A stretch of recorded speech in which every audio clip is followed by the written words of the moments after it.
তোমরা তো আগের মিনি ব্লগে দেখেই নিয়েছো আমরা কিভাবে সিমলা এসেছি আর সিমলা এসে কি করলাম।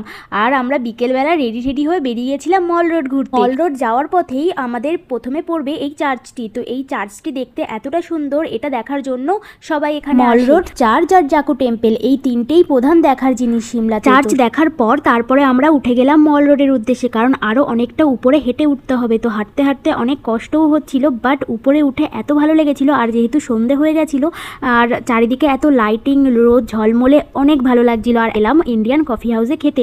ওখান থেকে খাওয়া দাওয়া সেরে আমরা গেছিলাম ত্রিশুল বেকারিজে, কারণ ওখানকার পেস্ট্রি সব থেকে বিখ্যাত। আর পরে রাত 10টা-11টার দিকে আমরা হোটেলে ফিরি, আর তারপরে গেলাম বনফায়ার করতে ছাদে।